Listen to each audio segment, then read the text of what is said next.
Everyone. I know beneath all those masks are big smiles. It's a great day to be a Georgian.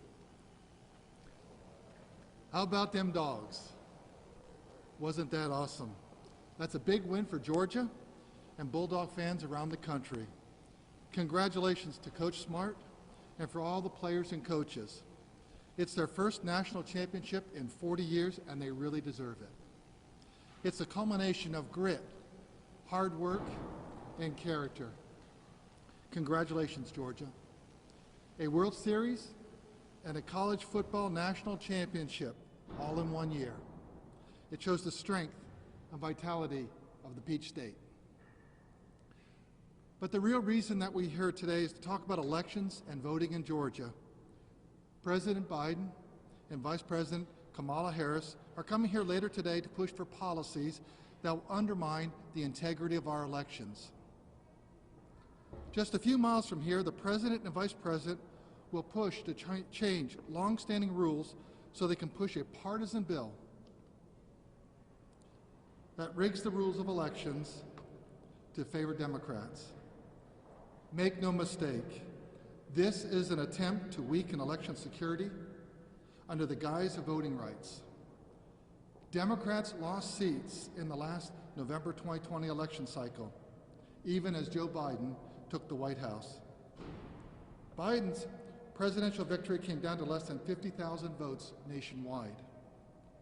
And all indications suggest Republicans will do well in this November's midterm elections. Neither the Democrat Party nor the Biden administration have the support of the American people for this federal elections takeover. Though they will warn about threats to democracy if their agenda isn't passed, both the President and the Vice President have taken action to undermine democracy in the great state of Georgia by endorsing Stacey Abrams' stolen election claims. She lost in 2018 fair and square. It's about time liberals acknowledged it. As someone who stood up for Georgia's 2020 election time and time again, I know how these stolen election claims undermine the confidence in our elections, regardless of where they come from. Liberals have spread lies about Georgia's election law. President Biden supported a boycott of Georgia based on those lies, and that cost the Peach State the All-Star game and an estimated $100 million for small businesses. To counteract the damages they're doing to our elections, I am calling on Congress to take steps.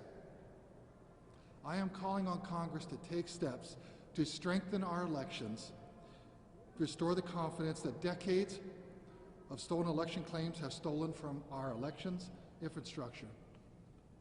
My proposal restores faith in the integrity of our election system and strengthens security. First, I am calling for an amendment, a United States constitutional amendment that only American citizens are voting in our elections. New York City, San Francisco, and other liberal jurisdictions are allowing non-citizens to vote in elections.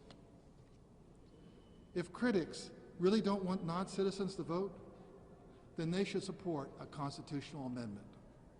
The only reason to oppose them is if the individuals at some point plan to bring non-citizen voting to Georgia in the future. America's leaders should be elected by American citizens. It's as simple as that. An overwhelming majority of Americans agree. Second, I am calling for national voter ID laws.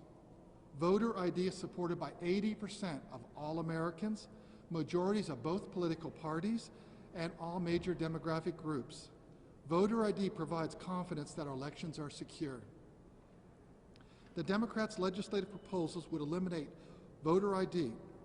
Under their proposals, anyone could vote by simply signing a paper at the polling site saying they are who they claim to be. Third, I am calling for a nationwide ban on ballot harvesting. No one should be between the voter and the election official, especially partisan actors. That is why my first act as Secretary of State was to get ballot harvesting banned in the state of Georgia. An election in North Carolina was overturned because of ballot harvesting, and also in New Jersey relating to ballot harvesting schemes. This should be illegal nationwide. Fourth, I am calling on Congress to cut down the blackout period prior to an election for list maintenance. As we saw in 2020, the 90-day federal blackout period before an election makes it essentially impossible for us to update our voter rolls during election year. Studies have shown that 11% of all Americans move every year. In Georgia, that 11% would represent 200,000 Georgians. What that leads to is voter lists becoming outdated by the time that the elections begin. As liberals in Washington, D.C. attempt to take over Georgia's elections, I'm taking the initiative to lay out a plan for secure elections at the federal level. Americans need the confidence that their elections are secure and also accurate. They need to know that only those who are supposed to vote can vote, and that their election officials have the tools necessary to uphold the integrity of the elections. While the Biden administration plan seeks to rig the rules to favor Democrats, my plan will help ensure the integrity of America's elections for years to come and give voters the confidence in our elections and the election results. Last night, Georgia showed the nation how to play football. Today, we're showing you how to lead and secure elections for all of America. Thank you very much. Do we have any questions? Yes, sir. Getting back to the president's visit, so are you saying that the president and vice president's visit here are more political theater than actually any substance that will have any impact here on Georgia? I'm saying that H.R. 1 and H.R. 4 would actually be a federal takeover elections. What they would allow is for same-day registration and also do away with photo ID. In effect, it opens up for anyone to vote on election day, and that opens the door for non-citizen voting. We want to make sure the only people that are voting in our elections are American citizens. Do you have another question? Yes, sir.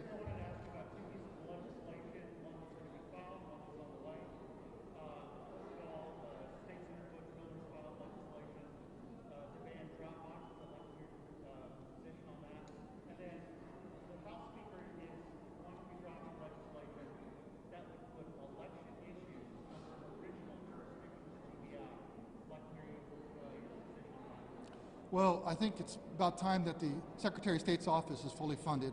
If it's fully funded, I think things will work that way. Things work through the General Assembly, but a fully funded elections division for the Secretary of State's office is appropriate.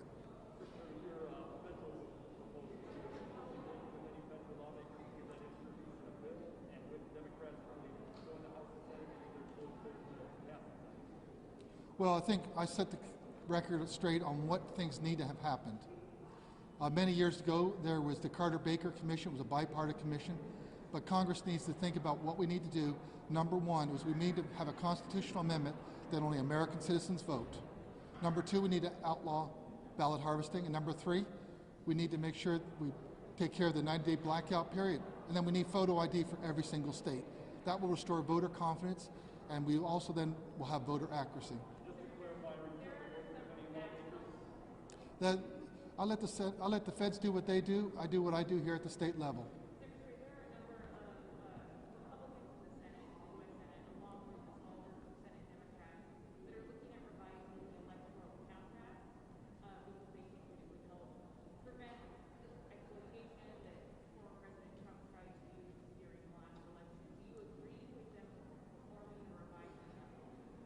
I know in Georgia that we had a fair and honest election, and every single allegation we tracked down, and that we then certified that race. Well, the federal office holders need to work together to decide what they want to do on that issue, and I'll let them do their work. What is your position on drop boxes and ballots? Well, we already have a verifiable paper ballot. And what we proved when we brought that in, that was something that we introduced, and that was one of my key election issues, is I wanted to have a verifiable paper ballot. And thank goodness we had those in the last election, so that we went ahead and did a 100% hand recount of all 5 million ballots. the 1.3 million absentee ballots and all the other in-person voting. Every single ballot, what they showed is that the hand count was very similar to the machine count. Proved two things: that the results were accurate and President Biden did carry the state of Georgia, and also the machines were accurate. Well, thank you very much today. Have a great day.